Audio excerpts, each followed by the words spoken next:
This gathering is the most amazing gathering on this topic I have ever attended.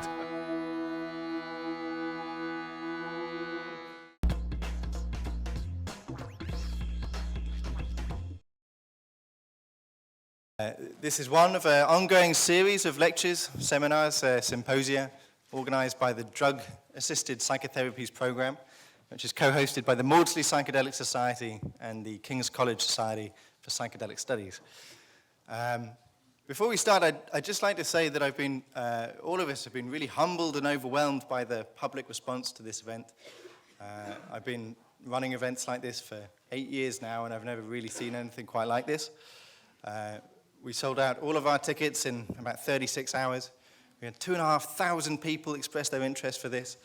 And that's pretty amazing. So I want to thank all of you very much for that. It's really encouraging to see that there's this much public interest in such an important and contemporary area of science.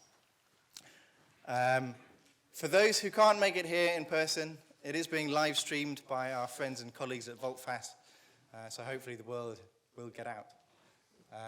While I'm up here, I'd like to give our thanks to the Turing Institute, who are funding the filming of the video for tonight's event, and in fact for the rest of the year. For any of you who don't know the Turing Institute, you should check it out. It's a really brilliant, world-class think tank looking at the exploration of new paradigm consciousness. So if you want to check them out, you can find them at tyringaminitiative.com. So it's been 67 years now since LSD was first used in psychotherapy. In the 50s and 60s, as we'll hear, LSD therapy was given to many different patients with many different conditions, with many different outcomes. But it was also taken by the psychiatrists themselves. And in the early days, this was because they believed that taking LSD would give them insight into the states of psychosis experienced by their patients. And later, as the understanding grew, it became more popular to do that, more so that the therapist would have some understanding of the kind of topography of the psychedelic landscape. And with that knowledge, be able to better guide their patients through their own psychedelic trips in the clinic. In the mid-1960s, the famous Scottish psychiatrist R.D. Laing flew over to Vancouver in Canada and gave a talk. And in the audience, there was an impressionable young psychotherapist named Andrew Feldmar, who was so moved by what Ronald Laing had to say that he moved to England and studied and trained and worked with him for several years before moving on to train with another luminary of psychedelic history, Stanislas Grof. Got a bit of an echo going on. Is that fine? Should we just run with that? Okay. So at about this time, literally thousands of papers have been published about psychedelics in the clinic. But around the mid-60s, of course, the psychedelics escaped from the clinic into the counterculture of the time, tied up into the civil rights protests and the anti-war movement. And before long, the drugs were banned by governments all over the world, which, as many of you in the audience might know, didn't do much to curb recreational use. But it did stop, or at least put a bit of a damper on much of the science that was going on. But in certain pockets, it continued. And in the end of the 80s, the Swiss Medical Association for Psycholytic Therapy opened its doors to psychedelic science once again, and for about 5 years trained young doctors in how to use LSD and MDMA in the clinic. Two of the trainees to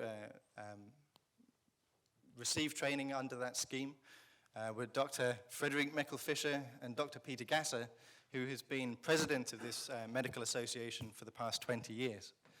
But alas, it was terminated in the mid-90s, and those who had trained under this program were forced to either give up their psychedelic practice altogether or to go underground, as Frederick did for almost 2 decades. Psychedelic therapy today is in a new renaissance. There are psychedelic research groups at Harvard, Yale, UCLA, NYU, Johns Hopkins, Imperial College London, King's College, and many other of the leading organizations and universities in the world. So it's really coming back. And it's just as pertinent as ever, really, to discuss what the role of the psychedelic therapist really is. What training is sufficient for a job like that? How do you manage and design the therapeutic conditions? And what lessons can we learn from the past 67 years? So I'm going to pass you over briefly to Jim Rucker, who's the chair of the Maudsley Psychedelic Society, and then I'll briefly introduce our chair for the evening, Professor Edie FRECSKA. Thanks, Dave. So I just want to act as a bit of a bridge, I suppose. My name's James Rucker. I'm a psychiatrist. I work at King's College and Imperial. And last May, with David Nutt and Robin Carhart-Harris, along with Dr. Camilla Day, who's down here at the corner, we prescribed the first legal dose of psilocybin for a therapeutic purpose in the UK for probably 50 years. I think that marks something. I'm not sure what it is yet, but I want to just say that as a psychiatrist of 15 years training now, experience, this is probably for me the most notable and exciting move in psychiatry that I have seen in my relatively brief period as a psychiatrist. And I think this night marks that as well. I've never been to a talk with so much interest expressed in LSD psychotherapy. I think it's a vital dialogue to be had now. Because in psychiatry, we've kind of run out of ideas pharmacologically, and I think psychedelics rest at this sort of nexus of psychological and biological and social understandings of mental health problems. So I'm very excited to be a part of it, and I'm very excited to be a part of this event, and I'm very glad to see you all here, and thank you very much for coming. I'm going to hand you back to Dave now, and then we're going to have an introduction from our chair. Thank you.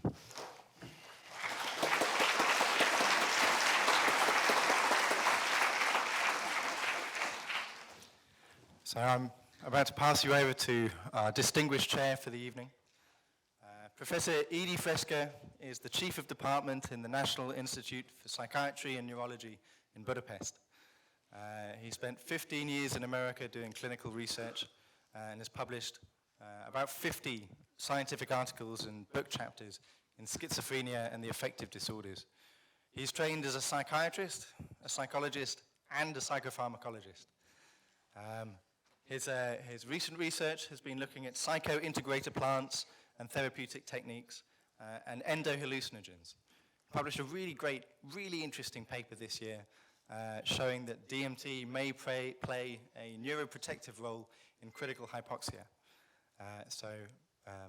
Please join me in giving a warm welcome to Professor FRECSKA.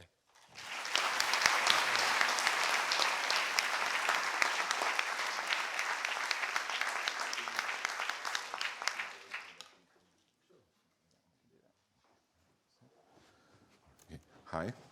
So, as you heard, I belong to another three-letter group. Not the LSD, I am the DMT. I belong to the same camp, just a little bit different tent. So what I'm interested in my DMT research, I try to get answers why ayahuasca is a medicine. And after 15 years, I think I found something. The second very important question for me, why ayahuasca is a plant teacher? It will take another 15 years to figure it out because it's more difficult and more off fringe. So many scientists, colleagues of mine, they don't want to hear about plant intelligence and others. But right now, I would like you to listen to our three very important presenters of the LSD and the scholars of the LSD therapy field, whom I respect very much for at least two things, their knowledge and their courage.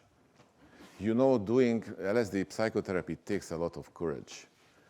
So these people are positively rebellious, and and all of them had to face repercussions from authorities because of their work. I don't go into details. And you know, rebelliousness is a very important in psychedelic experience. With FRIEDERIKE 1 month ago, we were discussing, we tried to get the answer to this important question: what kind of people are psychedelics for? What do you think? Probably not for those who feel very good within their comfort zone. No, not for them. I have listened hundreds and hundreds of ayahuasca shared experiences, listening what people reported. Yeah, those people who came from the comfort zone, they did not learn too much out of it. And with FRIEDERIKE, we came up with two things. One, those who are curious, but rebelliously curious. They can get out a lot of LSD experience. And the second, those who are troubled, who are messed, and especially us people, because I suppose many of us here, they are suffering from toxic parents. That's a pandemic in our culture, you know, to be raised by toxic parents. And do you know what is the best personality for an LSD experience? If they are both. Yeah, at least on the toxic parent side, yeah, I can say I belong there. But please listen at first to Dr. Peter Gasser, who is a prominent person of the psycholytic therapy, and he will tell us what is the role of the therapist in the LSD session.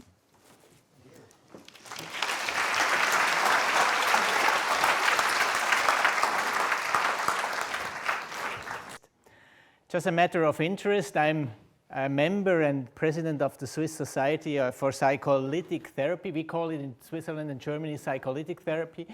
Here we call it psychedelic, although the term psycholytic was introduced in the UK in 1959, I think. The British psychiatrist Ronnie Sanderson introduced the term psycholytic for mind loosening, which is quite the same like psychedelic, but I don't know when it disappeared from here. And we still use it, mainly historical reasons, so maybe in a few years the terms will come together and there is only psychedelic. It's more often used nowadays. Just a few things about my personal background, how I came to the work with the psychedelic drugs. So I'm 56 years old, married, and I have 3 children and 3 grandchildren, and I'm even the godfather of 3 children. So I'm living in this nice little town you see on the right bottom side, and have there a private practice as a psychiatrist and psychotherapist. I was trained in psycholytic therapy from 89 to 92 in Switzerland, where, as Dave King said, it was legally possible. And the great advantage of legal experiences is that you can talk about it. So I hope that will continue one day. I'm sure that in illegal situation you can do very rich and deep-going experience, but normally you cannot talk about it. Then from 2006 to 2014, I was working with the LSD study, which became famous because it was the first one after a long break of more than 30 years. I did a pilot study with 12 patients, mainly suffering from cancer, with LSD-assisted therapy. And now we are planning a following study in Switzerland with a larger number of patients, and I hope that we can start next year or so. Since 2014, I'm also holder of permissions for individual therapy with LSD and MDMA. I have applied for 10 patients for LSD now and 2 with MDMA, which the Swiss Federal Office for Public Health is allowed to give individual permissions for non-registered drug. In that sense, LSD and MDMA are non-registered drugs. So I'm working individually or nowadays in smaller groups with these patients. When I saw the invitation for this conference tonight, I saw that this LSD bottle where the medicament was in is on the Facebook page. And the bottle became quite famous over the years. Also, the Swiss National Museum, they asked me for giving them a bottle for the new psychedelic research. And I brought one of these bottles here. And it's this one. And I want to offer it today for organizing this evening. So.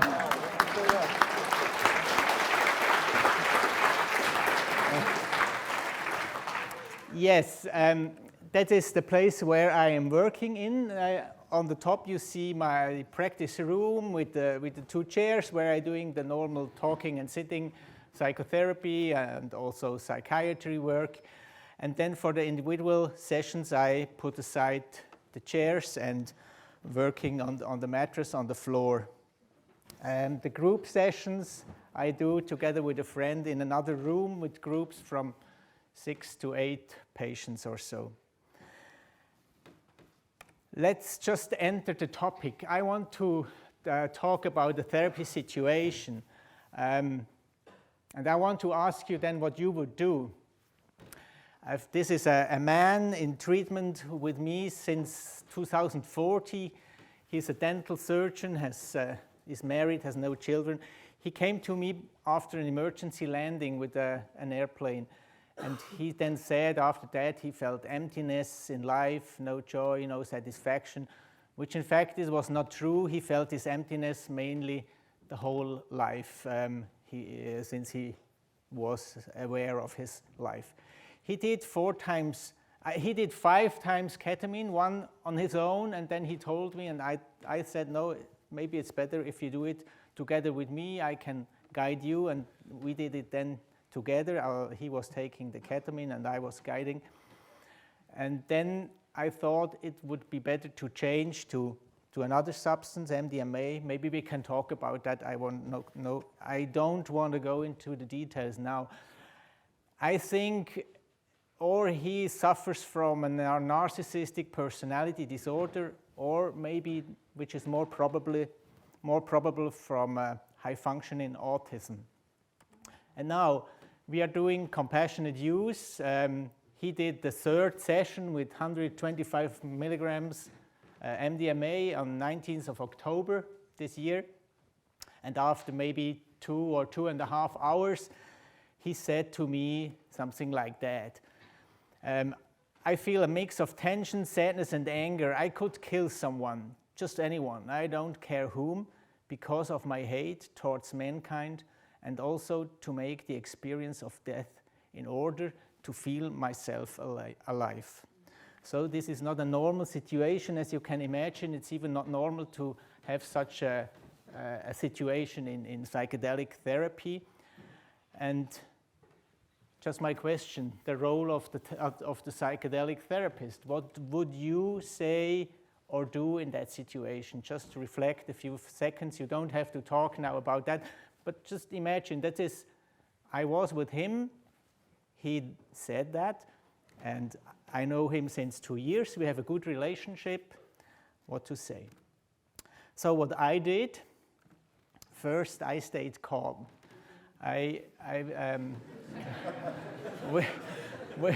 Which was important. It was important for me in the sense that I could follow his process, and it was important for him also experiencing me staying calm so that he could stay also in his own process and he had not to disrupt this situation. Then I said to him, I understand what you say and want. I hope that we can understand this on an emotional and on a symbolic level. So this was quite a therapeutic answer. This is the role.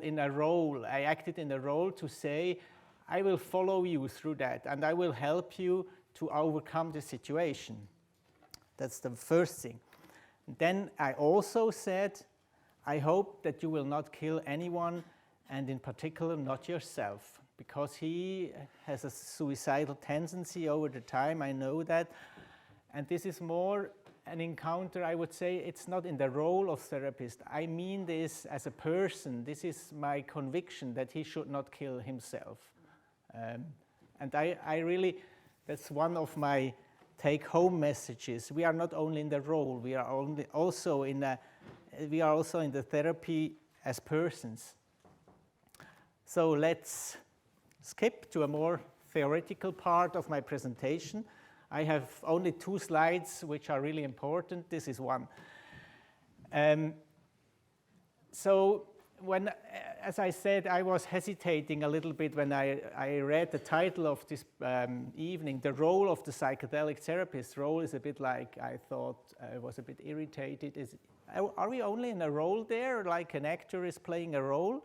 And if yes, what's the role, and what else is there as well? So let's talk about the role first. I think for having the role, we need really knowledge. We should have a training, and I'm quite sad because at present there is no training in Switzerland for psychedelic therapists, and there is mainly no training everywhere for legally trained therapists. That will change. I hope that will change the next few years because the interest is so huge. I mean, most of you are under 40 years, so that means you would, maybe some of you would be interested in do some training. I'm sure about that, and I hope it will take place. We are doing first steps in Switzerland to start a training, which includes also psychedelic experiences with the drugs, legally made experiences. It's not only a theoretical training. So you have to have professional skills like knowing about music, knowing about drugs, of course, knowing about psychotherapeutic processes. You need to have then a legitimation, and I can tell you it's a good feeling to have a legal permission to do psychedelic experiences, because you are free to go into the experience with the patient, and even if there are difficulties, it's a legal thing. He can go to other doctors and talk about that. It's no problem, and that's a relief. And of course, when you're in the role, you have a concept about guidance. You know, maybe you follow the perinatal matrix of Stan Grof, how a session with LSD should go on, or you have other concepts for what happens when someone takes the drug. But, and that's the second thing, which I would say is crucial, you are in the psychedelic session also as a person. And as a person, you should have an experience of yourself. I don't think that it's a good thing to guide someone who takes LSD without knowing how LSD works. So no psychedelic therapist should be without this experience, I would recommend. You have to be authentic in the sense you are more transparent when someone takes a drug. He feels with you, he feels who you are. And what do you do when he says, oh, are you anxious? And then you cannot hide behind your role. You have to answer in an authentic way, which does not mean that you have just to tell all your intimate details of your personal life, but you have to give an answer which is correct. And if you are anxious, or if you're sad, or if you are in a way emotional, I think we should find a way to give a resonance on that and say, yes, that's true.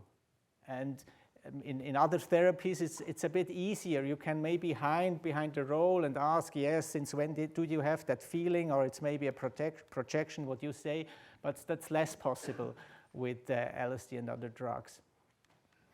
And I think we should be kind also, that's my conviction. And earlier times there was a concepts like you have breaking the resistance with a drug or something like that. I don't believe anymore in that. I think my approach is an approach of kindness. That helps more, I'm really sure about that. Then most of the time, or a long times, we are just silent in the room. The patient is silent, he has his inner journey. And I think for me, I have also the task of being silent for long times and not interfering. And for that, although I am aware, I'm not reading a book, never. I'm there in a state of presence and silence, not interfering, and even not knowing where the patient is. I mean, that's quite difficult sometimes. You don't know what happens because he is silent. But I am aware, and when I have the feeling that something goes wrong, then of course I will go there or play music or giving a touch or whatever I think could be helpful. So this is another kind of guidance. This is not a concept. I don't have a concept at that moment. I'm just following. I'm aware, and I'm mindful, or how do you want to call that in that sense. We have also to do that. Then the next slide is, I was just to point out that psychotherapy and psychotherapeutic research is not the same. That's, I think, it's also, I learned about that because now I can do both. I did research with LSD, and now I do psychotherapy. And I differentiated in this slide a little bit what I think are the basic differences we have to be aware of also. In psychotherapy, the process is long. The process is long, is open.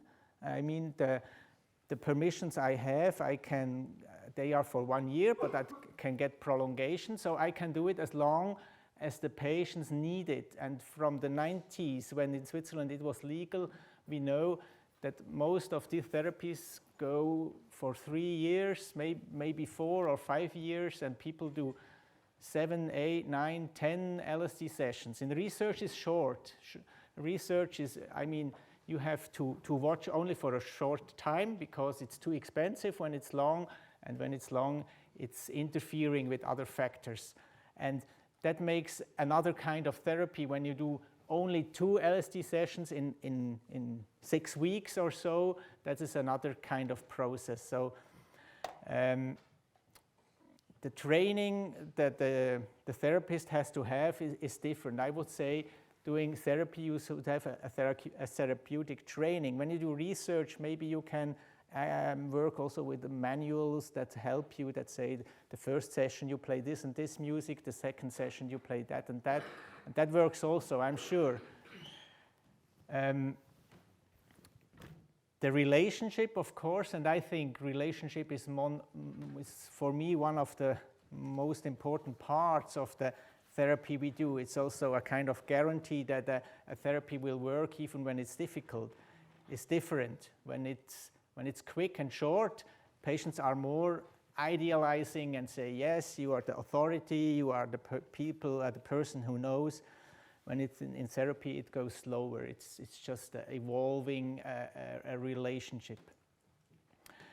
The treatment setting, although the treatment and LSD session setting is the same, as you said, just the room, you said with the mattress, it's the same, but in research you have to do some testings or blood pressure measurements, and this is interfering, and that makes something. And in psychotherapy it's more undisturbed, it's more comfortable or so. Also, the guidance is a bit different, I think, and I took some metaphors I've read about, or some people talk about the guide is like a mountain guide, someone who knows the top of the mountain, which in fact is not true. I don't believe that we know where the journey goes. That's the LSD and the patient, they are doing the trip.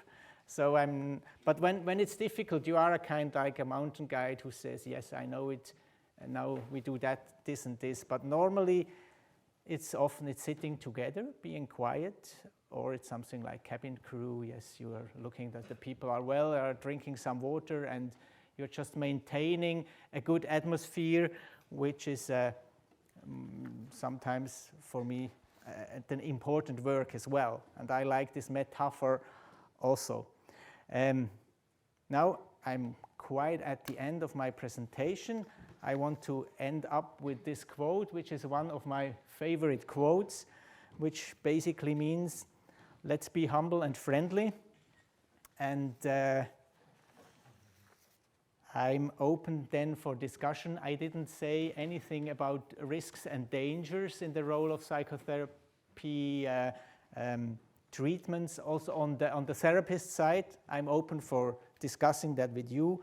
And if you want some literature, it's on demand. I can provide you with literature. I didn't put it onto the slides. So thank you for the moment, and I give now to the next presenter, Friederike, I think.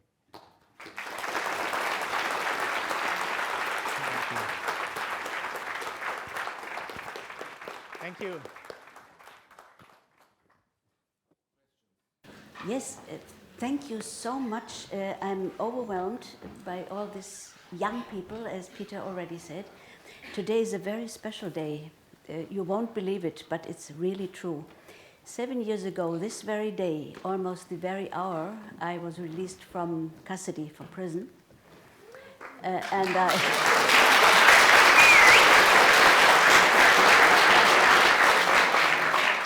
My beloved husband was released a day before me because he is not so naughty.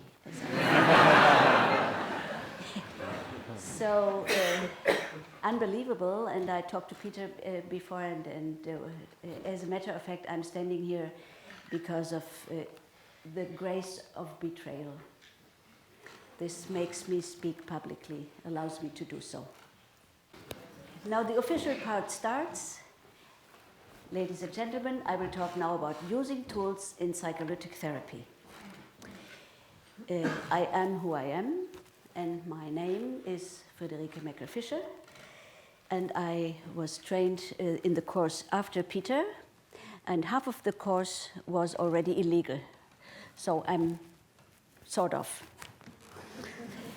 In this context here, I assume your knowledge about the effects, the efficacy, and the safety of the substance that I am talking about tonight. Before starting, though, I emphasize, you may understand why, that I'm not calling up for any old use of any old substances, not to create groups, and I emphasize that I'm only talking about my very own empirically gained findings. Very short about who I am or what I have done. I have done for nearly 10 years psycholytic work illegally in a controlled, ordered setting, using MDMA, LSD, 2CB, and rarely psilocybin. The heterogeneous clientele comprised people who had been in my ongoing therapy beforehand, including holotropic breathwork, what I'm trained to in with STAN 2, who had not experienced important, significant improvements in their state, and who urged to know the reason for this in order to achieve a satisfactory life. We worked in a weekend setting, which means Friday in the evening till Sunday in the afternoon. The size of the group was 16 to 18 people. Naturally, all this, what I'm talking about, is the final setting. The whole setting developed naturally from 2 to 3 people or one person and so on. Everything that I present was the end of a long process. So we worked in this weekend setting. The size of the group in the end was 16 to 18 people. During the Saturday session, the ascent after the intake took place in an introspective lying setting, very silent, without moving, without talking, just music. After a short period of silence directly following the peak, we then started working in an expression-oriented, process-oriented setting. Naturally, in between, we would always be silent again. And about this very work, about the expression-oriented, process-oriented setting, I will be talking today. Naturally, we complied with the criteria of substance, set, and setting.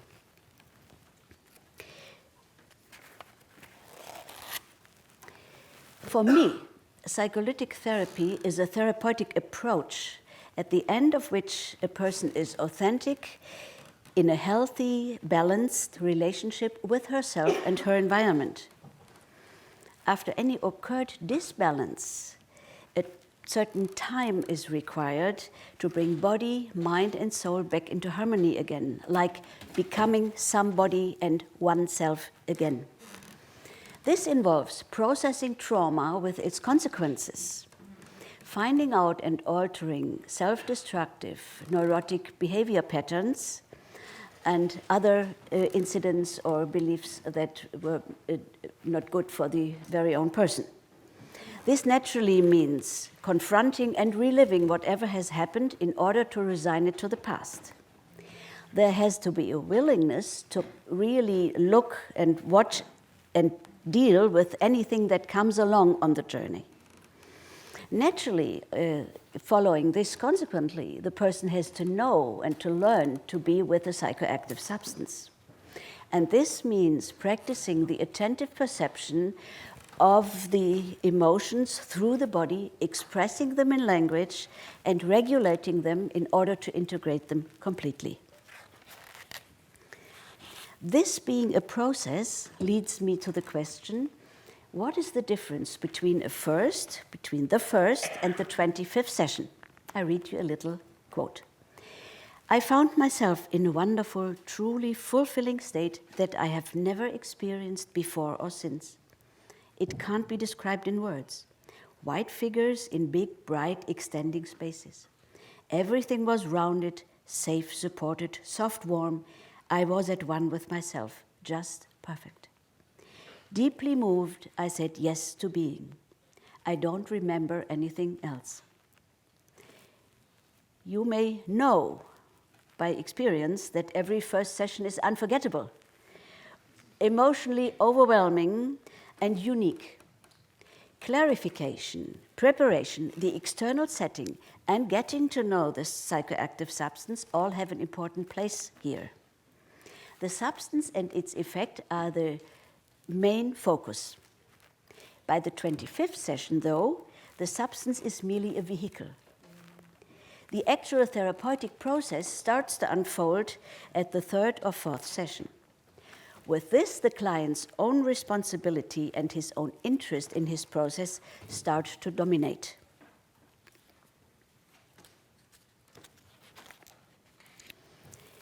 To observe and steer one's own process under the influence of a psychoactive drug needs to be mastered. Within the first session, this is nearly impossible. But in a 25th session, the participant can spend most of the time in a meditative state, watch and remember his process. He starts to be able to work through his own process, and he knows when to call for deepening help or when he is in trouble. Very important. In terms of content, important issues can arise in a first session, but cannot be addressed in a way that it is totally integrated. As self-exploration progresses, the arising issues become more nuanced, and the intention questions for the next sessions are more precise. As therapy progresses, a central basic theme will be revealed as a leitmotif. The effects of the central theme in the life of the client arise repeatedly, showing its influence in a wide range of thematic areas, like stations along a journey. Nearly all clients over the years pass through them, and they are the initial issue they come with, personal biography with all the traumas and experiences, epigenetic imprints, psychosomatic phenomena, and perinatal and prenatal and intrauterine incidents, which have a tendency to show up only later in the course of a therapy, because they are very, very deep processes one has to enter. As the number of sessions progresses, the relationship between the therapist and the client changes into an interpersonal encounter. Long-term friendships evolve in a group, carrying the way of authentic contact into the outside world, into the normal life. It is true, many experiences can be processed alone, leading to corrective new experiences and deep insights. But today I emphasize that many psychic contents are only identified clearly within the passage of time and cannot be seen as resolved simply because they have appeared.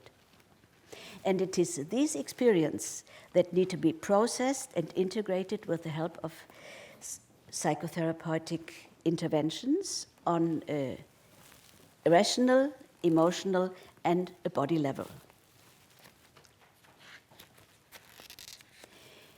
Short question, why is that so? You may know that body, mind, and soul are directly interdependent. And we know that the only reliable memories not accessible to the mind are those of the body. And they really show up only when the client is ready to perceive them. And the substances won't allow them to appear before. Well, these different tasks that I found myself confronted with over the years finally and processually led my tools to develop. And for us, they have proved worthwhile, and I will present them now in a row. Tool number 1 are the substances. Well, for me, their primary focus lies in their capacity to expand consciousness and their giving access to the emotions. I'm a psychotherapist, and I think that the scientists now prove what we psychotherapists have already found, and they do a wonderful job in finding these things. So it's gorgeous. I look over to Camilla, and I'm wonderful. Well, since they are the gateway, these substances, to the unconscious, they can be used to recover and integrate psychic material stored in this unconscious. Here I quote my beloved teacher, Stan Grof and Ralph Metzner. Tool number 2 is the therapist. I'm afraid I will double what Peter said, but it's on my schedule here. The therapist is responsible for the setting. The client must feel safe at any time and feel supported so that he can dare the adventure of a self-discovery. The therapist functions as a teacher in how to be with a substance. I supported the ascent with mindfulness instructions like just watch, just listen, go back to silence, try to stay in the moment, and so on. He may be a guide for the client through his process in such a way that he can take the lead over by himself later. Like, what do you feel this moment? Where in your body do you feel this? What else do you hear this very moment when you go in the moment with the parents fighting or something? So this helps to resensitize the body as a reference point for feelings, and it takes the process down to deeper layers. What else? I stay present, I'm empathic, I endure difficult times with him.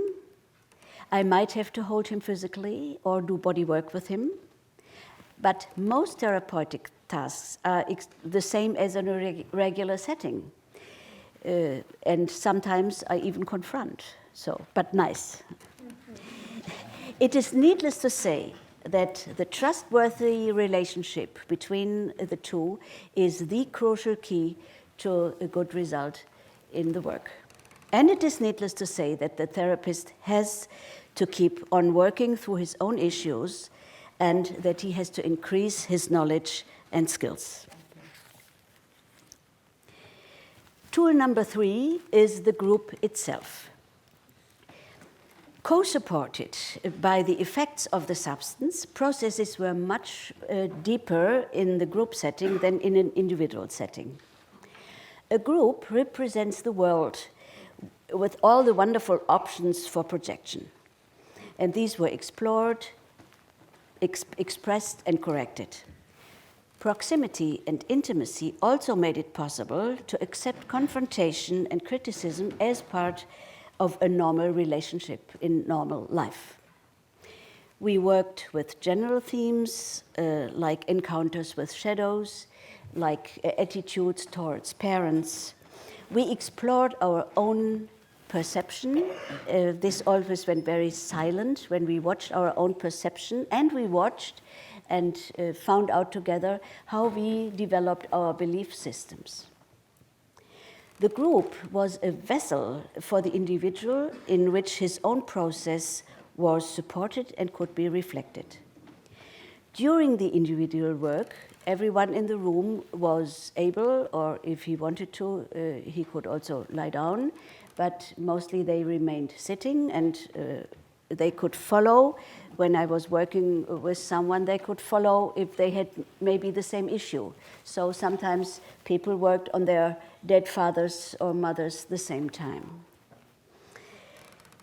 Naturally, a group is not without problems, and so we really had to learn how to deal with difficult situations, and that we had to learn to understand each other on an emotional level, learned emotionally to listen, to take back the projection, and so on. This approach to difficult issues was also taken into everyday life, and so I think it's of use in normal relationships too. Naturally, the trustworthy relationship and the intimacy within the group was again here the crucial point to watch at the end. Tool number 5 is the life bodywork. The basics come from the Holotropic Breathwork, which I learned with Stan, and it uses the principles of trauma bodywork.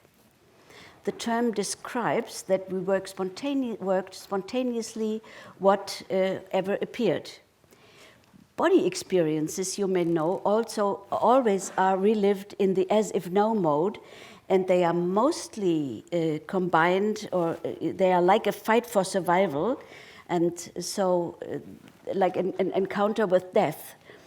So the goal is to lead the client through his body memories, reconnecting to the point directly before the freezing shock or the feeling I die.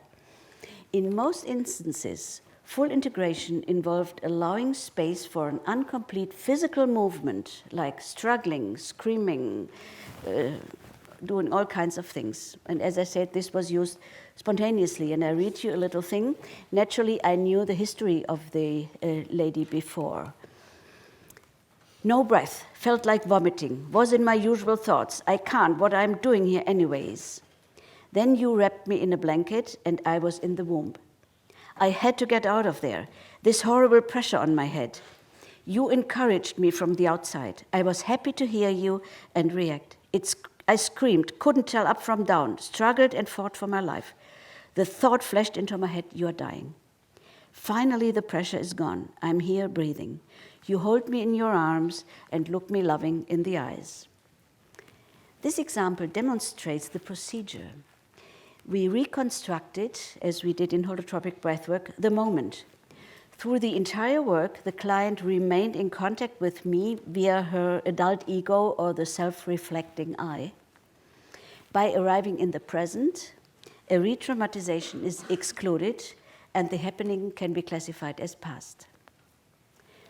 Life bodywork was also used in a directed way. For example, when a client was aware of an event, but couldn't get access to the sensations and feelings connected with it.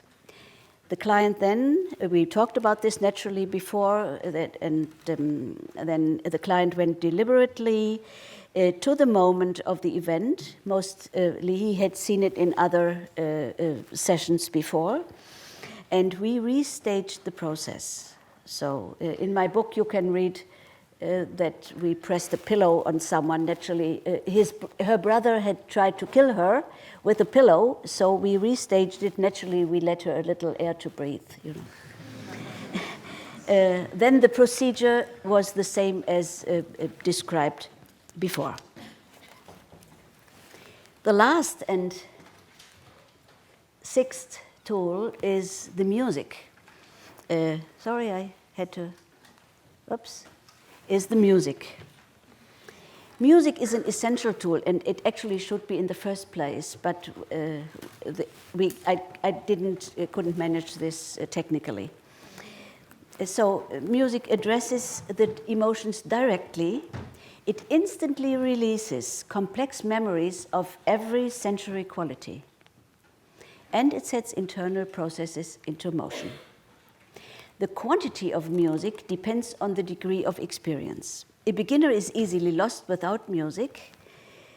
A more advanced person already needs less music to keep hold, and highly focused participants sometimes even feel disturbed in their inner stillness when music is played.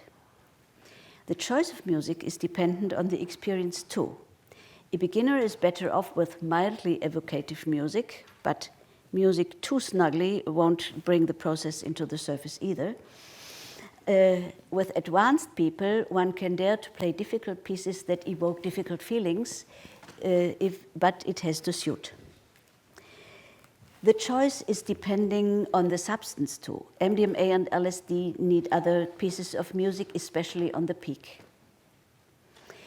Music without understandable words, like a man's voice and a woman's voice that you can't understand, allows the client to make his own journey of association, whereas music with understandable words, it triggers specific issues. Pieces of music should not be played twice, because the pieces very easily get hooked on a certain emotion on the session. In my setting, I selected pieces of music which followed the choreographic arc of the substance as its unfolding process. In this way, I supported the unfolding and I navigated it at the same time. This left 4 to 6 pieces for the 90-minute ascent. And I liked to give every person a piece of personal music on the way during ascent, and they could take home this piece. Mostly in the beginning they bought the CD, and later on they got it through their iTunes. So when they had to write their quote, they sort of went back into the atmosphere of the session. A piece of music can complete a process or deepen it, and it may be just for joy too. So I summarize. Substances do have a healing effect of their own, that is very true. In the context of a first high-dosed session, one can even find far-reaching, life-changing experiences. And I call these settings mind reset settings, because I don't have another word. Peter already said we have to consider the word therapy. So this was my impression too. But this initial effect disappears as the frequency of sessions increases. The process and associated experiences move into the foreground, demanding conscious consolidation supported by tools and then be integrated. Substance, therapy, and the tools interact. The client's increasing ability to work with a substance extends the effect of their use, leading to deeper insights and making the therapy more effective. Practiced attentiveness takes constellation work and live body work towards more intense processes, in turn enriching the therapy and refining the tools themselves. This way of psycholytic therapy does not necessarily take you to the goal faster, but reaches other deeper levels. And reaching these part of levels is a process. For me, the use of a psychoactive substance was ultimately a component of therapy. The tools supported the induced processes and acted synergistically to bring body, mind, and soul back into harmony again. Thank you for listening.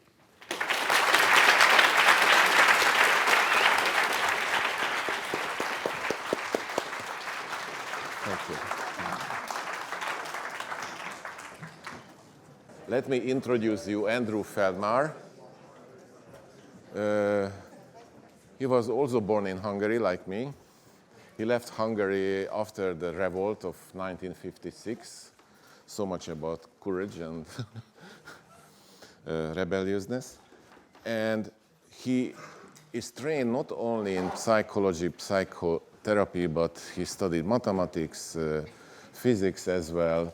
And his LSD studies, they go back into the 50s. So he has a couple of decades experience. So please listen to him. He belongs to the psychedelic line of these therapies. You know, you heard Peter and Friederike about the psycholytic therapy, which uses moderate doses. The psychedelic therapy, usually using higher doses, they are some sort of initiation type effect. You know, when symbolic death and symbolic rebirth is part of the process. So please listen to Andrew.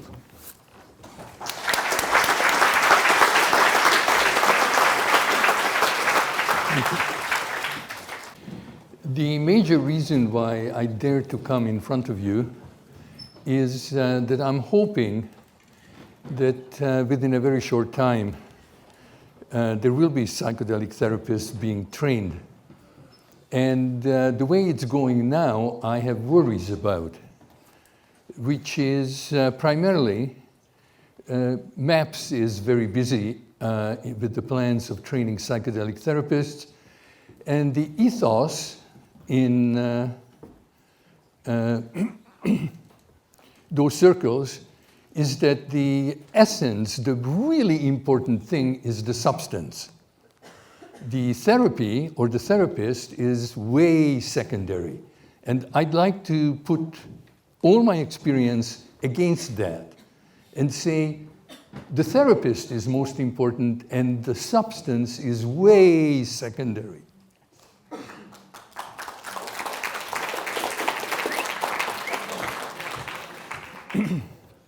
So first I'm going to talk about what I think therapy is. I could call myself an interpersonal social phenomenologist, which means that what I learned from R.D. Laing, there are a couple of really major things that changed my life. One is that we are all in the same boat. There is no us and them. Okay, so that already leaves psychiatry out, psychology out. When I first went into psychology after mathematics and physics and chemistry, the first statement was psychology is a science whose aim is to control and predict human behavior. I almost died. Impossible. Like, psychology is not a science. I mean, it's a wannabe. But good luck trying to control and predict human behavior. There are experts who can predict who is going to commit suicide. Not. Okay, so the other thing was that the trouble is not within a person. Psychiatry, psychology, out. The trouble is between people. That's why I said interpersonal. If I'm suffering, if you suffer, I bet you, if you really dare to look at it, it's because someone has been treating you badly, or you are treating somebody badly, or both. I don't think there is a category in the Diagnostic Statistical Manual that couldn't be taken back to somebody treating somebody badly. So as Judith Louise Herman said, Harvard-trained psychiatrist, there is only one problem, which is really post-traumatic stress disorder, because when you're treated badly, the earlier you're being treated badly, the worse it is for you. So the least the do no harm, the Hippocratic oath, do no harm, I think one has to take very seriously. Because the people who come to see me, they already have been treated badly. They don't need me to treat them badly. And what I have to pay attention to, even it's much more difficult to look at what's between us than what's within you or what's within me. Like, generally, what's within me is forgotten. Like, I must be good. I'm the good guy, you're the bad guy. You have to be ashamed you're coming to see me. I'm proud I'm the therapist. So already there is trouble. If I'm the expert and I have to help you, God help you. So already the interesting thing is that over 50 years ago, for example, another Hungarian, Thomas Sass, said there is no such thing as mental illness. Today we are still talking about it. Nobody believes anybody who says the truth. The truth is really dangerous. Sass said it's a bad metaphor. Either there are brain diseases or there are problems in living. Yeah, in 45 or almost 50 years of practice, I probably saw 2 people with brain disease. The rest were problems in living. Okay, so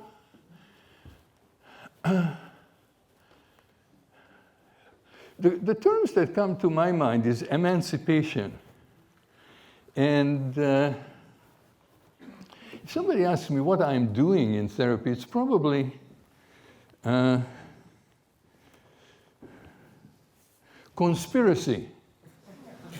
It's conspiro, it's to breathe together. That's what I do when somebody comes into my room. Conspire. Therapy is mostly politics and ethics. Ethics is the study of how we treat each other and finding the correct words for it. And politics is the art and science of acquiring sufficient power so that I can do what I want and not what I don't want. It's not power over, it's power to. So my job is to conspire with people so when they leave, they have more power than when they came in. Not less. Not, hopefully, very quickly, we get rid of all transference. Because the essence of transference is presuming that the other knows. Okay? Freud was brave enough to say, okay, at the end of therapy, transference is done because the patient also knows.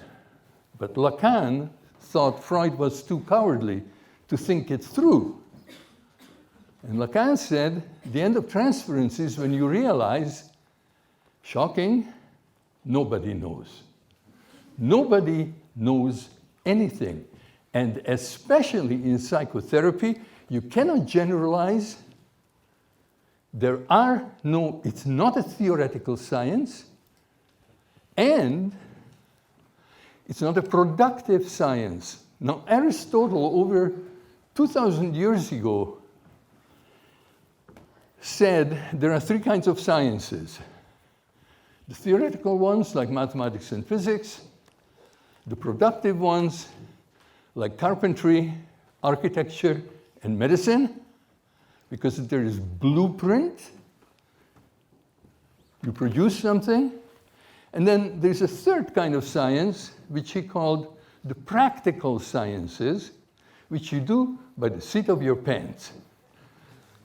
Okay? There is no theory, and there are no techniques, and there is nothing except the seat of your pants. There is you, there is the other, and there is an encounter between the two. And that's all you have. Now, if to that you add LSD, then I think It's therapeutic because I think all shamans and all healers from all times basically said the healing moment is when the patient knows that the therapist could kill him or her and doesn't. Because you know what that is? That's love. I could kill you, I could hurt you, and I won't. Anybody who believes that is already on the path of healing, because most people don't believe it. Of course, if you say, oh, I couldn't hurt you, then you're a liar. At least if you say, I could hurt you, and I won't, well, it's a good intention, but why should the other believe it when everybody, including their mother and father, hurt them? You know, so the therapist is like a used car salesman. Trust me. Right. Under LSD, you go down to a place, especially at the dosages that I am familiar with and I like, especially for a first session, I think it should be around 1,200 micrograms. After that, I leave it up to the patient. But, you know, it has to be a surprise. Like you hear about I mean, otherwise, there are people are very skilled at defending themselves. You know, if you give a small dose, you know, I can, I can walk, I can talk. So when you give a large dose and it really surprises the person, second time won't work, because even with 1,200 micrograms, people protect themselves. They defend themselves against their own pain, their own suffering, against whatever. But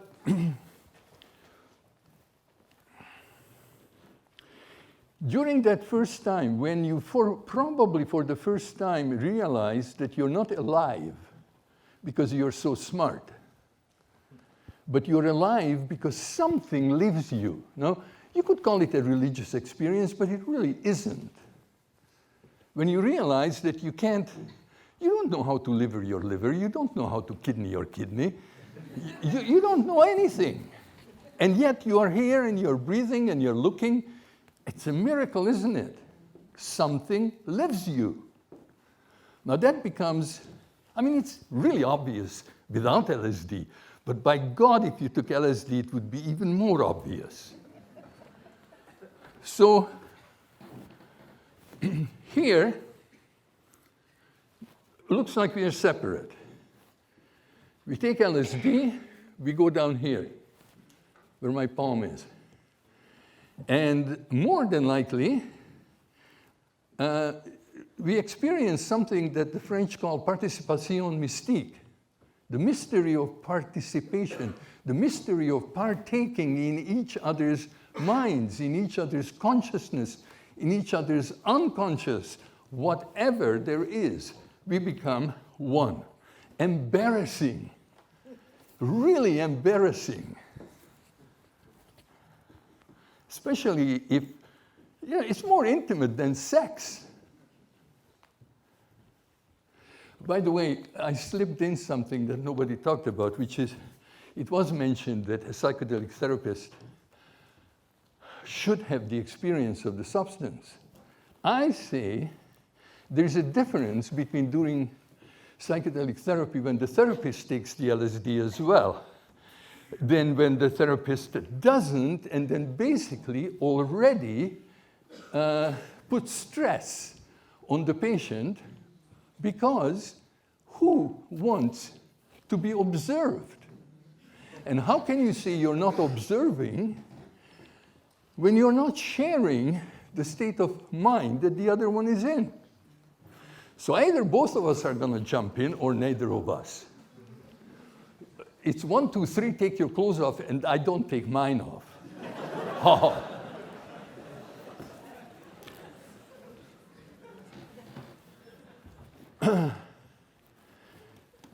So once the therapist and the patient meet down in my palm. The therapist better be someone that the patient doesn't mind mixing with. Okay? Because if you're an asshole and the patient goes down there, he's going to freak out. He doesn't want to merge, especially if he already merged with somebody like his mother or her mother or father, especially the mother, during the participation mystique occurs, I would say, birth plus or minus 9 months. We all were one with our mother. How we left that togetherness leaves a mark on us. So if to swim in your mother's unconscious was wonderful, all your life you're seeking that kind of merger. If your mother's unconscious or conscious was hell, then you were so happy to separate out, you never want to merge with anyone again. So it's an opportunity of a lifetime to merge with your therapist. But if your therapist is very much like your mother, as I say, it's going to be freak out time. So what does the therapist have to do so he does no harm? Well, the therapist has to be, I suppose, a good therapist.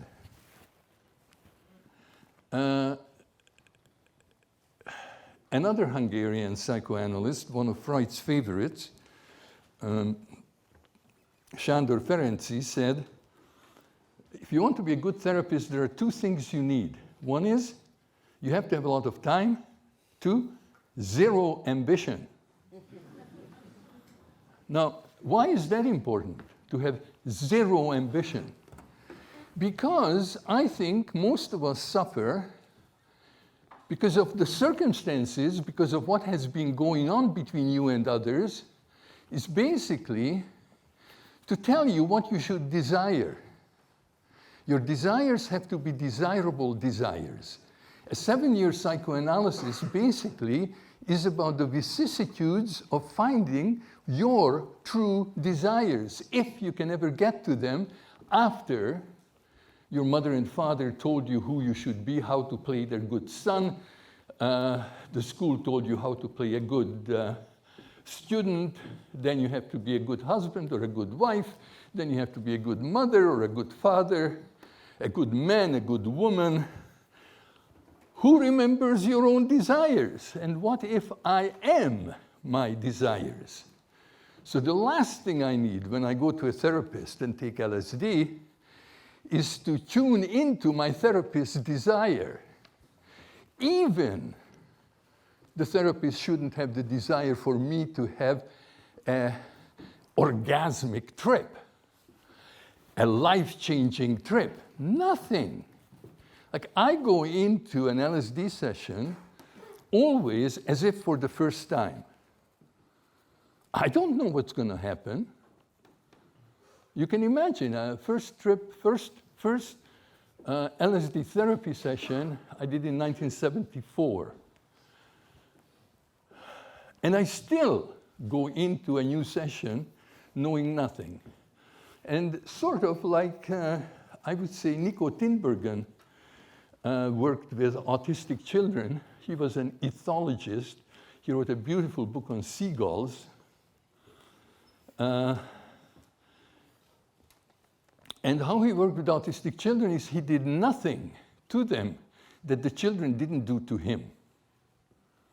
Okay? I think everyone who is traumatized would welcome that.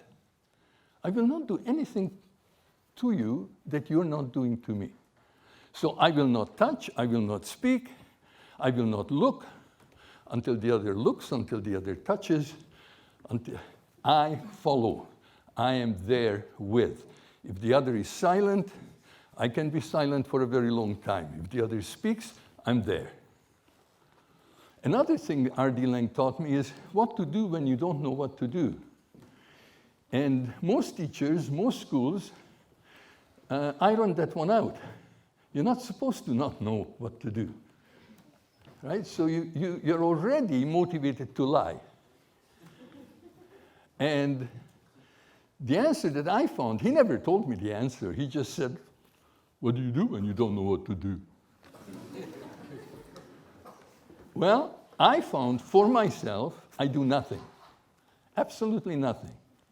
Because whatever I would do from that state of mind would probably be the wrong thing, right? I only do things when I'm moved to do things. And that doesn't mean I allow the other to manipulate me, but I'm moved by the situation. I'm moved by the us that is bigger than my patient and I. So hopefully, if all goes well, both of us are going to be moved. So my experience is either both of us get better or neither of us. So I was the sickest of all because I need a lot of therapy.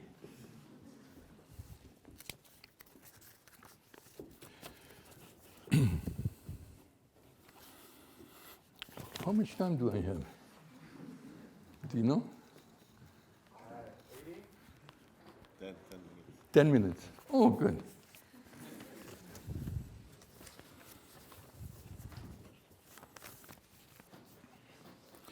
Even to the present day, I get something like, probably I imagine people get when they throw you out of an airplane with a parachute that opens late. Even though you know probably you'll survive, but you're not sure, and it takes your breath away. Like every time I go into the unknown. Partly I like that because if I followed any protocol, which by the way, MAPS wants therapists to follow a protocol, deadly, deadly. How can I be candid and spontaneous? How can I dance with the other? How can I give myself over to what is between us? If I have to follow a protocol, impossible. Bad mindset, bad setting for the therapist and for the patient. So there is no protocol, there's no blueprint, there's nothing. Every single time, something could happen that never happened before. Some encounter could take place that never took place before.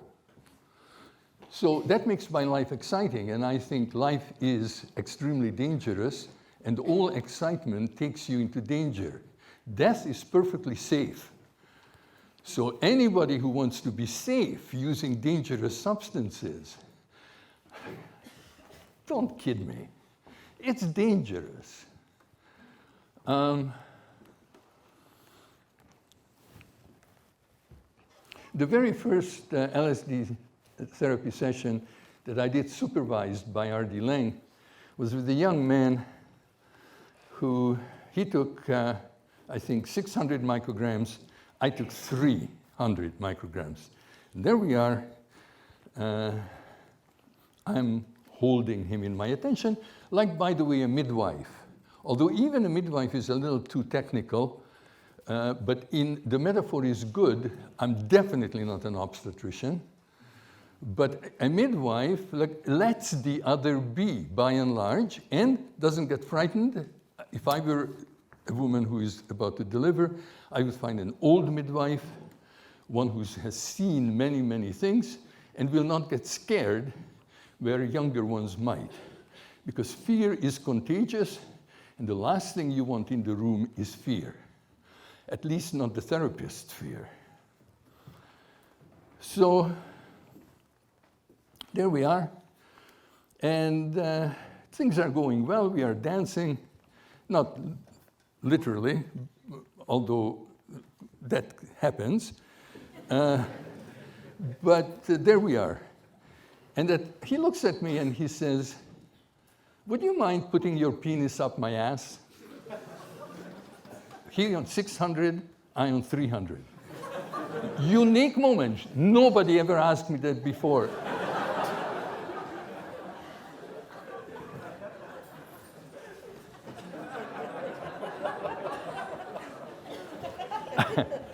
I said, that's an interesting idea. However, not only am I not up for it, but you know, I'm in supervision. I have to ask my supervisor.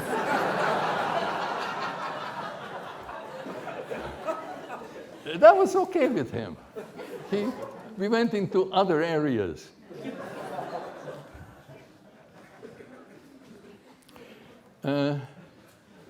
With Francis Huxley, who just recently died, he wrote many books on shamanism and the sacred. He's been a friend of mine for over 42 years. I'll always miss him. Once we found ourselves down here. And he says, I want to see your credentials. Yeah, okay, I want to see yours. So for about an hour, we presented our credentials. His credentials came from a Swiss and British archangel. Two archangels were watching for him, because his mother was Swiss, of Swiss origin, his father British. I dug up some Hungarian archangels to vouch for me. He later said that when he looked into my eyes, he saw dragons. When I looked into his, I found myself on a very high plateau, like in the Swiss Alps, flowers growing, and there he was. And unless this presenting credentials goes well, he was going to kill me. That's how it felt. Now, although this wasn't a therapy session, there is no guarantee that such moments wouldn't arise, or even more unimaginable moments at any point. Now, how are you going to train a therapist to deal with these things? Well, I think there is only one way, which is apprenticeship. The only way that I found my legs, at least temporarily until the next time maybe, who knows, is by being around a couple of people who have done it more often, who were more at home, and who were less fearful than I was. I think the whole process is towards relaxation. It's never to do anything. It's always to do nothing. It's always towards relaxation, because our pain comes from being in survival mode. And in LSD therapy, you can actually discover that you can actually relax and things get better. Unbelievable, but true. Judith Lewis Herman was the only psychiatrist I have ever read who said the therapist only has one job, which in the first phase establish some measure of safety, security, and trust, which could take a few moments to 7 or 8 years. Who knows? It takes as long as it takes. Psychedelic therapy helps in this phase, because once you go down here, you bloody well know whether you can trust your therapist or not. Once you do, no more tricks are necessary, because remembering and grieving is automatic. And then reconnecting a different way to people than you connected before is automatic. It's the first phase that's difficult, and psychedelics help. Thank you.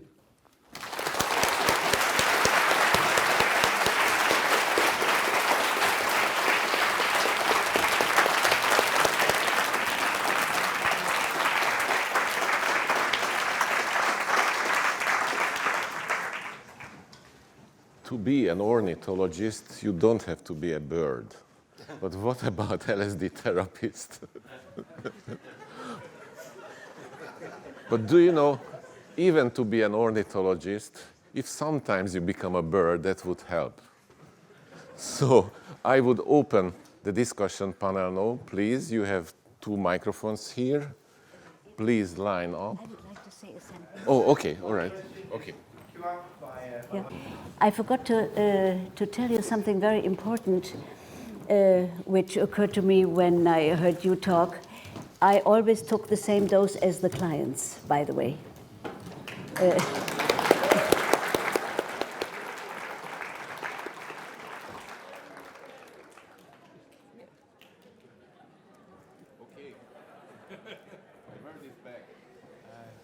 So, for each of you, could you describe in your own practice what you would consider a contraindication for psychedelic therapy? Who would you not treat? The question? Okay, Peter. Yes. We have the same. Yes, one contraindication, just as a physician, I would say, is someone who suffers or suffered from severe psychosis, because people who are not really stable or rooted in life, they can become even more destabilized on these trips. This is one contraindication.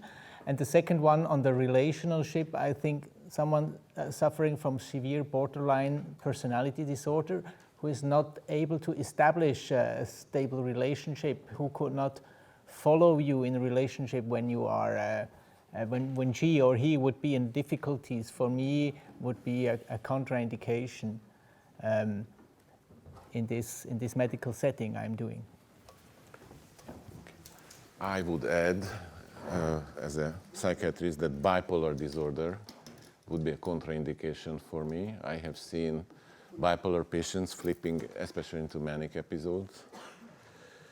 And as far as psychosis, yes, all my practice against that. But I read the first DMT studies, which was done by Steven Sarah, another Hungarian, who gave DMT and DET, diethyltryptamine, to psychotic patients.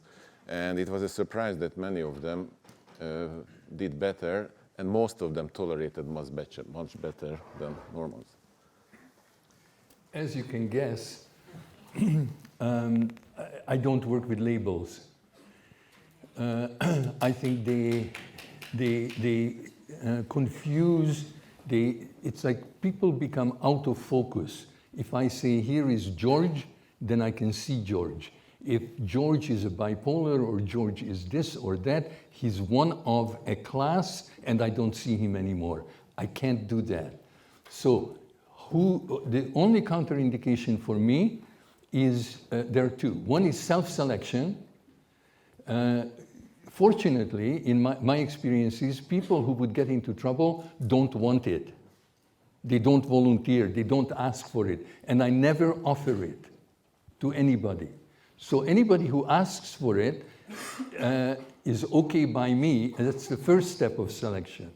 The second step is, if getting to know them, because there is therapy before the LSD therapy, if I get to know them and they carry so much responsibility, they are overburdened in their lives, and I sense that they don't want to kill themselves to escape responsibility, but they sure as hell, at a certain point, where those of you who have done it know there is a point where you make a decision whether to come back or not, that they might make the decision not to come back in order to free themselves of all further responsibility. If I sense that, I would not do it with them.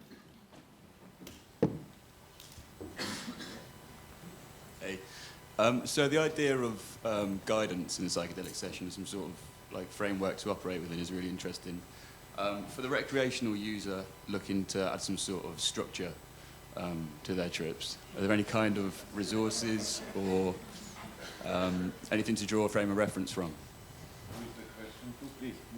Wide open to the panel. The question is addressed to, please. Wide open. Who? Yeah, to anyone who wants Okay, to... all right. Who would respond? Did I understand it right that you were asking what you should do in a recreational use taking a drug? No, not quite, no. More so to add structure to, so rather than just say in a purely recreational setting, if you were looking to take that to a bit more of a structured approach to having some sort of outcomes from a psychedelic session, then obviously I'm not asking you to advocate self-therapy, but anything that down those roads. I didn't get the question. Did you get the question? Did you get the question? Sure.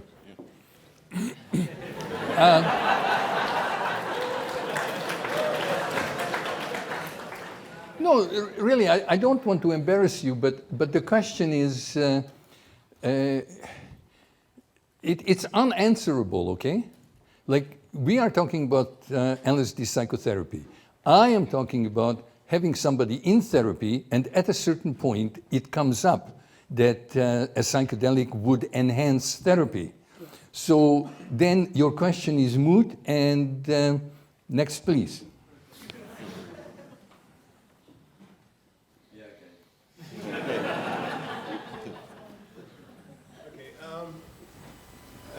First question is for Frederic and Peter. What use is still using jargon or categories from the DSM or from Jungian, Freudian, Rogers, Maslow, etc.? All gone. Peter said something about narcissistic or autistic spectrum, and I know that these are useful, but in a more ambitious or more radical psychedelic therapy, it would be against methods, more like what Feldmar is advocating. So it's like you're both in a novel process, it's emerging. So these categories are kind of, maybe at the first stages are useful, but later on, even the BPM 1, 2, 3, 4 is kind of like pretty tame, I think, and imprisoning. That's the first question. You are right. And for Feldmar, I'm wondering, you know, in the present state of the psychedelic science, Renaissance. Speaking to the mic.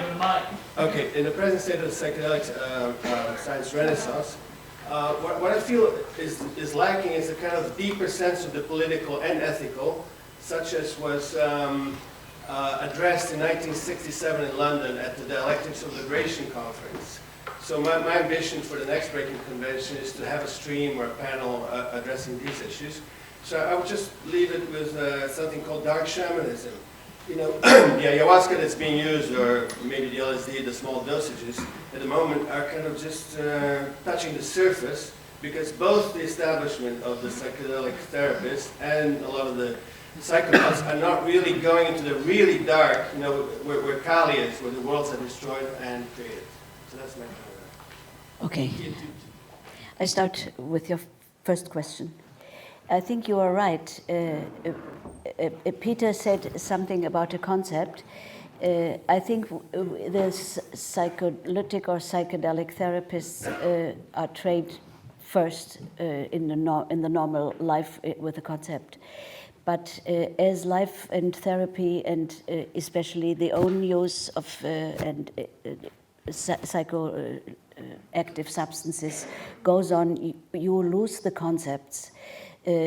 Because they sort of go into the essence of being, and you follow it during session always only the process. You never have an idea what, so it is probably exactly what Andrew said. You follow the process. Every time the session is totally new and I forget about my concepts, I go with the process. But we write a protocol afterwards, or quote, I think you say so. And then we talk in the sharing about it, or in the single sessions, and the client interprets it himself. And very often you will know this when you take a lot of substances. You end up in a philosophical area, or with mystic experiences that change your view of life. So forget the concepts And as a therapist, you never know before, especially when you go with the client to this point. Yes, please. I mean, my project or my long-term vision is in a way bringing back LSD, for example, back to medicine. That we have the possibility of treating people in a medical surrounding.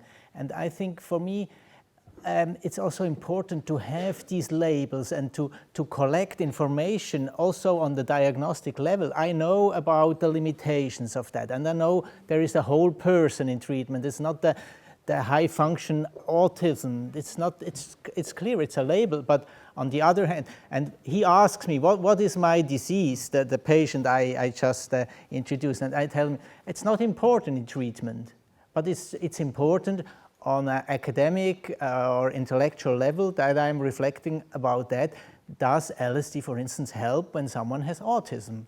And I mean, you can say, yes, how do they define this or that, but I mean, if you want to act in medical frameworks, you have to adopt also the thinking of that. And that is my long-term vision in order to, from time to time, go over these limits. That's clear. And especially when you work with these substances, you always go over the limits of diagnosis.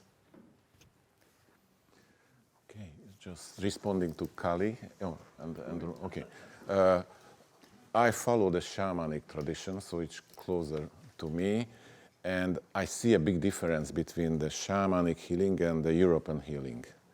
The shamanic healer knows how to use suffering in service of healing. This is impossible for us. Could you speak up, please? The shamanic healer knows how to use suffering in service of healing. This is really not very well known in Western medicine.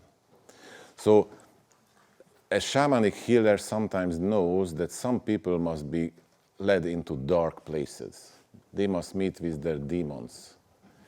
And of course, for us Westerners, we usually try to avoid it, but somehow they know how to use it because this is part of their art. Okay, so I won't respond to all those because I could talk a lot about that. About the politics of liberation, that refers to a conference R.D. Laing participated in. Malcolm X was one of them, and Malcolm X criticized Laing for not being politically engaged.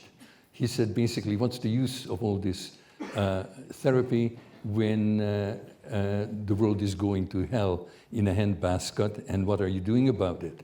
Why aren't you a communist? Why aren't you fighting the revolution? And all I can say is basically what Laing said, which is that a kinder revolutionary is a better revolutionary. And about the only thing that it sounds hokey, but it's true. The only hope is that love is going to be an epidemic. If love is not going to be an epidemic, if we are not going to be kinder to each other, we are going to go to hell in a handbasket, whether there is politics of liberation conferences or not.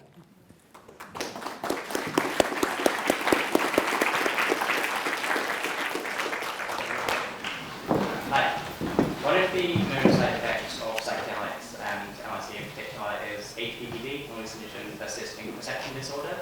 There's not much in the literature about the incidence or frequency of this. So have any of your patients ever complained about HPPD, so essentially effects of the psychedelic experience lasting beyond the known duration? No. No, me too. I didn't have any of them.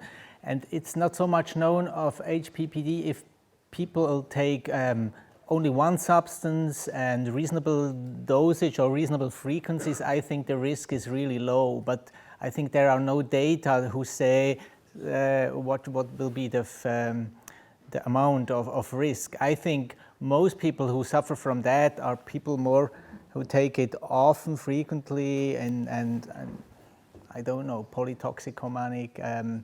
several substances. Those I had in my office were people like that, which were consuming several substances at the same time.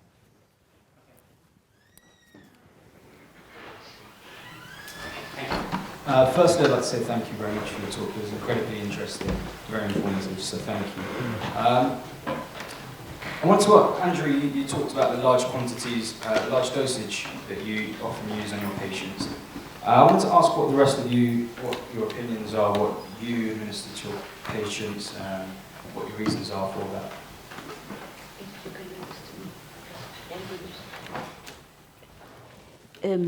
I used the range up to 500, but we always discussed it how much, in the beginning I would say I suggest so, and when they had about 5 to 6 sessions, they were in the process of deciding how much they wanted and what they wanted, but we always took the same amount in the group.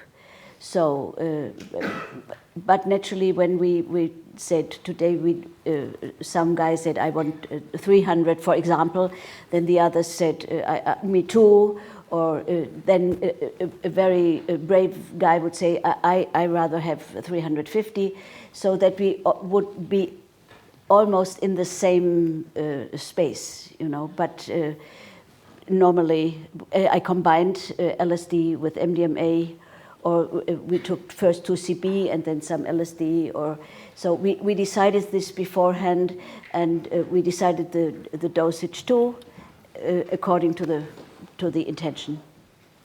Up to, but mostly in the range of 200, 250, and 120 milligrams of MDMA, and 15 to 20 milligrams of 2CB.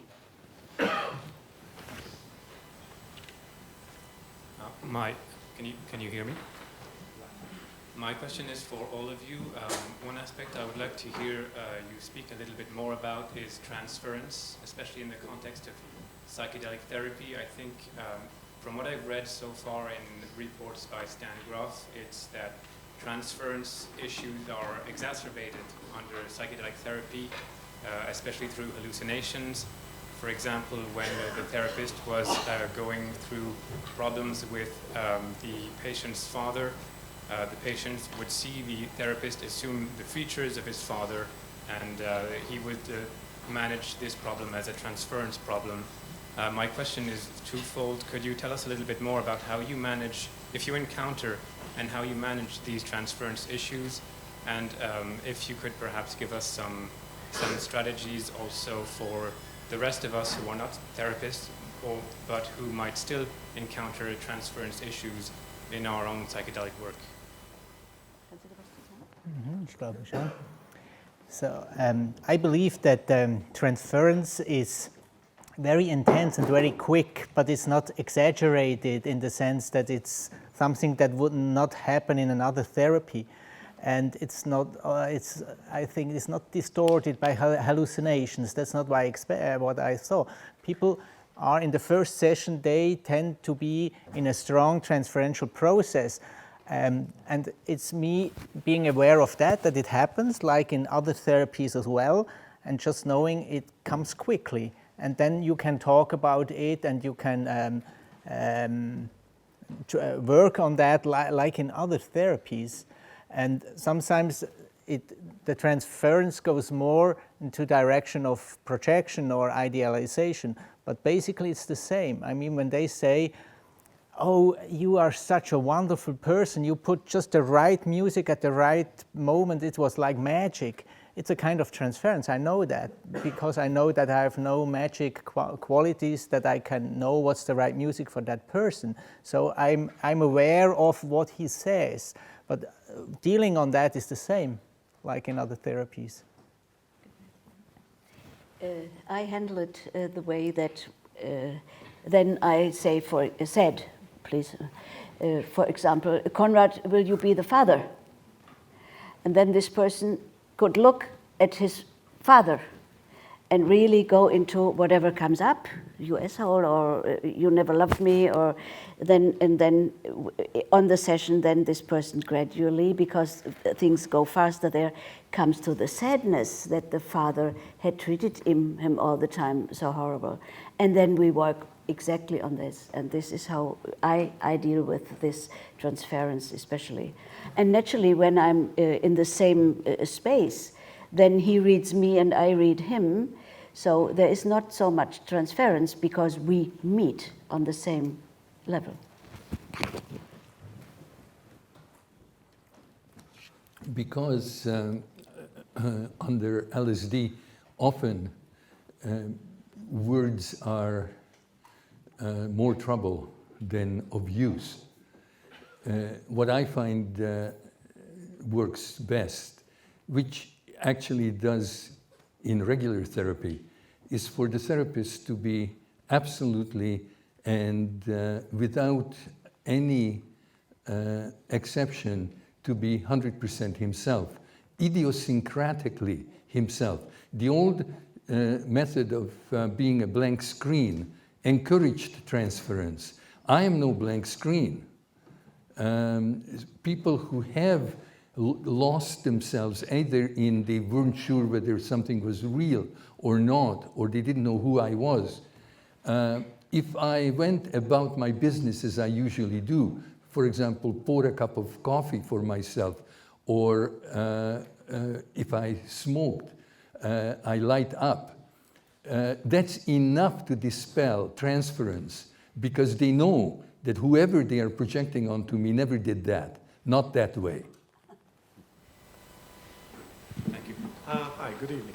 Have you considered, or what are your thoughts on mixing substances with LSD? For example, many recreational users report smoking marijuana can greatly increase visual effects or auditory hallucinations, or taking MD can create a different experience. Have you considered using this, and why not? Well, why don't you assemble a cookbook? You're asking that of 3 people who are, basically try to keep things as simple as possible. And there you come, cooking. Like there is enough recipes, try it out if you are that way inclined. By the way, I just remembered, I want to correct one error. The previous person who asked me said, how much do I administer? I administer nothing to nobody ever, okay? And I don't know about any of this at all. It's all hearsay. There are people who are experimenting with MDMA in the beginning and then the LSD and so on. Ask them. There is a whole, assemble a cookbook.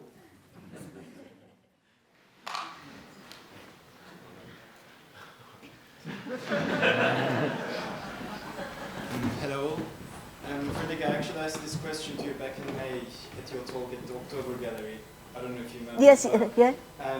I'm really curious about your opinion on microdosing and LSD, because I've been looking for articles and research on microdosing and I haven't found anything. And back in between April and June, I've taken small doses between 30 to 100 micrograms of LSD and continued my daily life. And I'm an animator and I work in virtual reality industry. And it really enhanced my creativity, because in animation you need to break down everything frame by frame. And it really helped me with drawings and breaking everything down. And actually also networking. I was going to events and networking with people without anybody else knowing that I was tripping on LSD. And I shared this experience with my colleagues, and then we all started microdosing, and it really it did enhance our animations. Like what we could have done in a month time, we finished it in 2 weeks. And I'm sure that in people in Silicon Valley, they're also microdosing or giving microdoses of substances to their employees. So what's your opinion on it? And where can I find some articles or research on this? Professor Feldmár in America tried to, well, first, my opinion on this do it, but the recommendation that I heard was that you should take as little that you do not feel it, just a little enhancement. If you feel like you are tripping, then you are overdosed. So that's the thing. Professor Fadiman, as the name says, Fadiman, he does this research for years. He is very old, but one can get in contact. This is at least what I heard on a conference. One can try to get in contact with him via Skype or via mail. That's all I can say to this. What was his name? Fadiman. James Fadiman, yes, sir. Fadiman. And there is a lot of research, but I don't have access either, but I heard it on the last conference in Prague. Okay. Hi. My question was for Friederike and Fischer as well. I think, Andrea, you didn't mention using music in your therapy, but you two did. How do you choose the music? And sort of, I feel like music is a very subjective experience as well as very personal, and then people, growing up with different music will respond to it differently. So how do you pick it?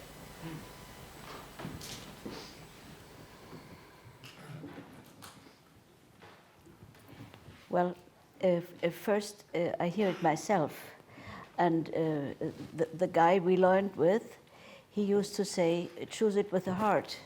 So I have done really quite a bit, and I have listened to music when I was on, and then I started to think what is typical for this phase of the unfolding of the substance. And I chose this, what happened within me in the substance. And for example, a piece, if I have taken 2CB, and the beginning after 40 minutes, it's all ein Durcheinander, what is a mixed up, then sometimes I would play something that would follow this mixing up again, because when it then stops, you are totally clear. But when we are on the peak or on the plateau, I choose the music that the atmosphere asks for.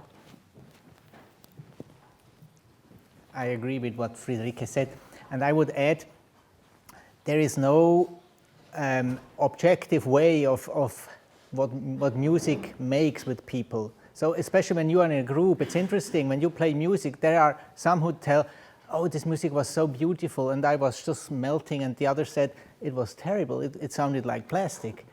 And it's the same music, and it depends on what the process people are in. So you cannot choose absolutely and say, this music will make that. And for me, a rule is, I'm no more anxious of choosing the wrong music, because sometimes it's wrong, but I try not to manipulate with the music, so not to provoke something I think that should happen now. So I do not choose music under this, but you choose some music and then it goes the other way around, and everyone has to carry the process.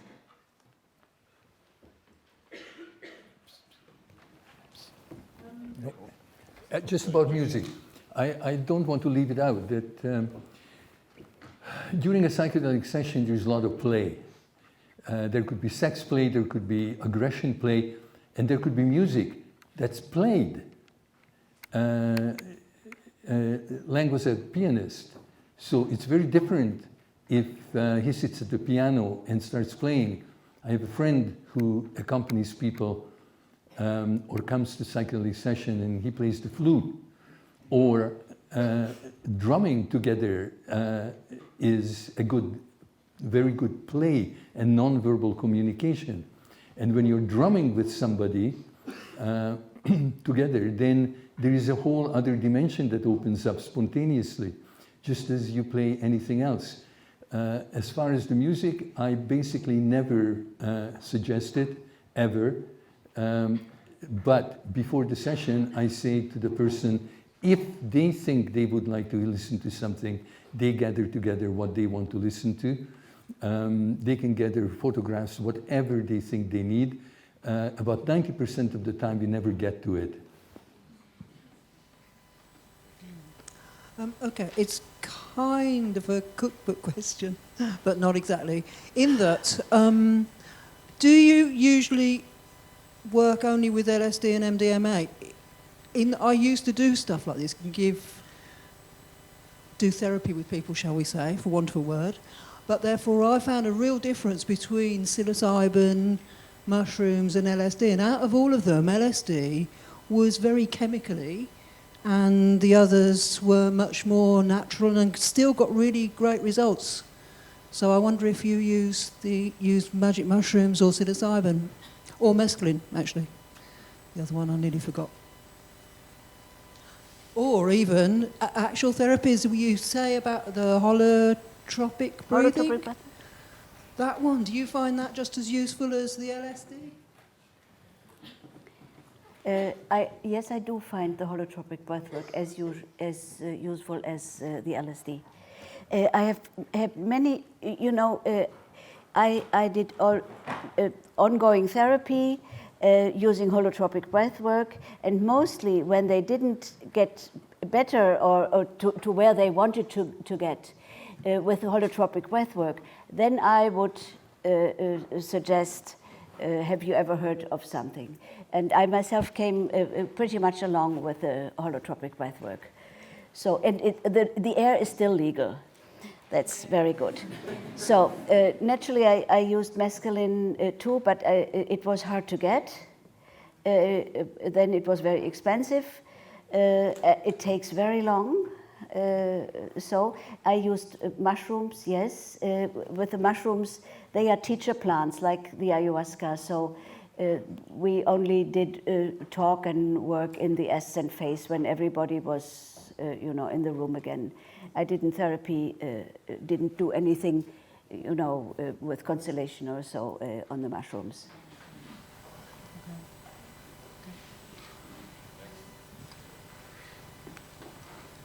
Thank you for a very enjoyable talk. I just had a question about different stimuluses. So you talk a lot about music and visuals. Have you noticed anything from invoking different smells, maybe from essential oils or from touch? And also, have you noticed a difference between sessions conducted outside and sessions conducted inside? Sure. It's dangerous to conduct sessions outside. Like once I conducted a session at a beach on a small island in northern BC, and I had to go into the ocean to swim after my patient. Like, I'd rather not. And, again, you're being too ambitious. Like, okay, I'm gonna bring in smells. Okay, if I'm moved to, but so far I haven't been moved to. But again, from my point of view, it's up to the patient. And even then, I have my boundaries. Like even if I'm doing sex play or aggression play or smell play, if you like, I have my boundaries. Okay, we were waiting longer there. Okay. Thank you very much. Thank you very much. I'm addressing this to the whole panel. This week especially, it started to feel that history is repeating itself. And I wondered, with the growing popularity of psychedelic substances and sort of new psychedelic culture that's arisen in the 21st century, do you believe we're in real danger again of these substances proliferating outside of the lab and thus there being less opportunity for real scientific study to continue and to advance?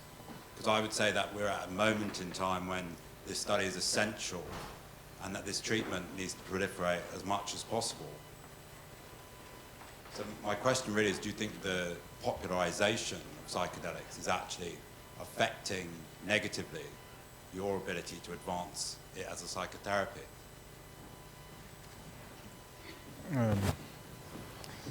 I'm not absolutely sure that I got your question, but when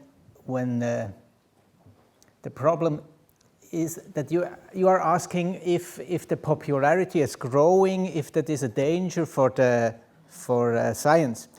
But I mean, the substances are popular already. There is a large consumption of these drugs every weekend or every day, everywhere. So I think there is no danger from that side.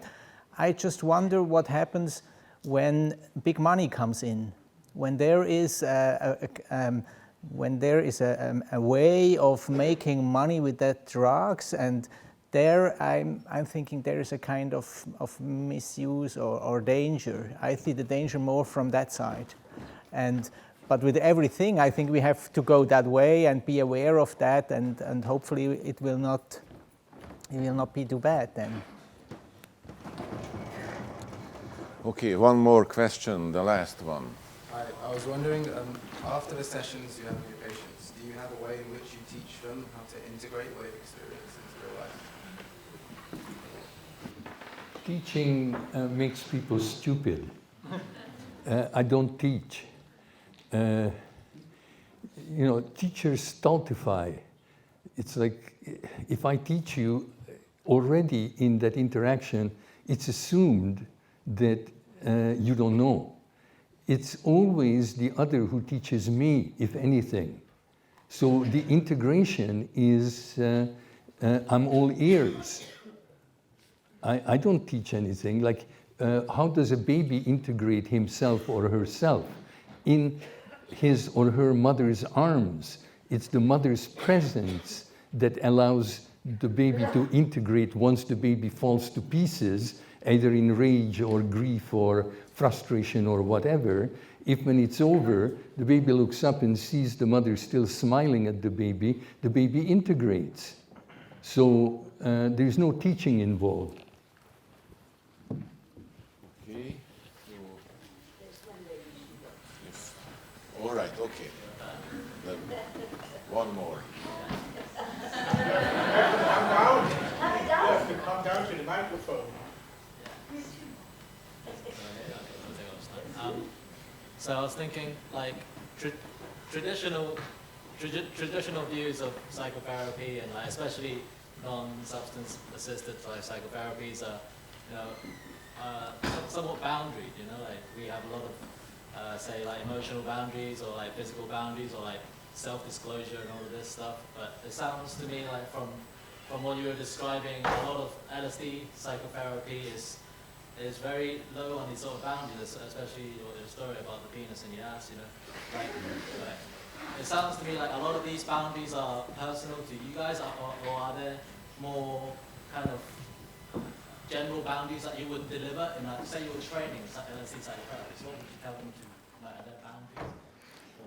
No, I mean, look, generally in therapy, the method or anything that's rule-like is a soother for the therapist.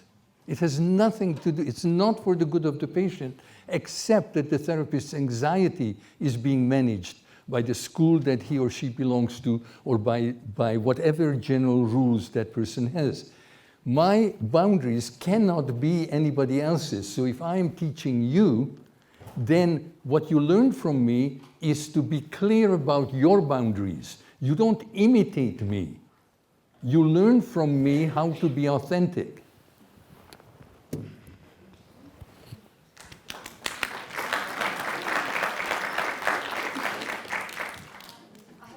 About spiritual development. I've been training at a transpersonal psychotherapy school, and we look at models of development such as Wilbur and the kind of passing into the subtle levels, and psychotherapy being able to work on the pre-personal, the early life development, which you touched upon here. I haven't personally felt like I've reached those subtle places of development. I've had 4 or 5 years of therapy now, and I've started to get bored in that therapy, and have been craving what you said, this sort of LSD experience, or wanting to go to a next kind of place. Have you experienced in your clients, and even personally, going into these levels, and how have you been able to note and distinguish when you're actually in such a level as opposed to a kind of bypass? Anybody who tells you that there are levels is playing a one-upmanship game. One-upmanship It's smoke and mirrors. There are no stages, there are no levels, there is no development. You've been had and run for your life.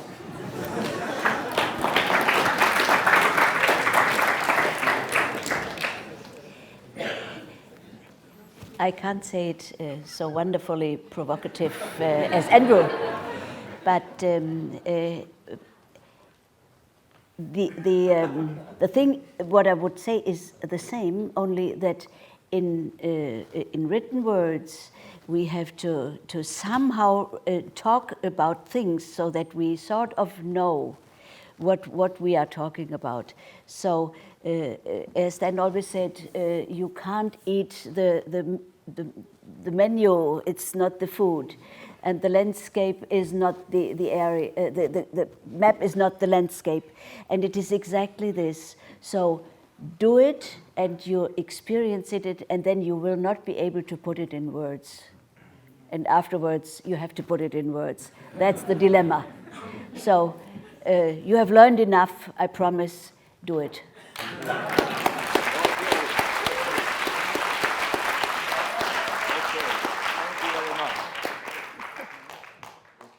Okay, one more, go on. So it might be similar to a question that was asked, but it was related to integration work. That's something you do, and how you know how to. Say it again? It's related to integration work. So after having the sessions with the clients that you work with, do you do aftercare integration work sessions? Yeah, sure. Sharing. Whatever. What is the process of that? That's the main thing, the integration afterwards. So we see them, we asked, what did you do, what you saw on the session, they write a protocol, they come, and they live. And life is, that's in the end the integration of the change in life, what they manage to do. That's the real thing. Thank you.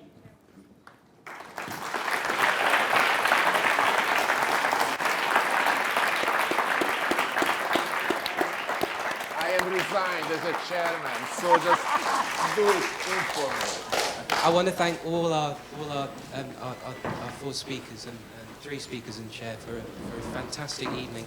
I'm reminded of a verse from the Tao Te Ching that says, "Those that know do not speak, and those that speak do not know."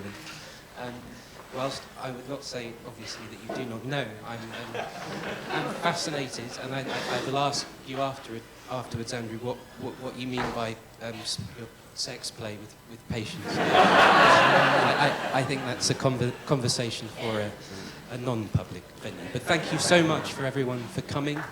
It's been a fantastic evening, and please give our speakers another round of applause.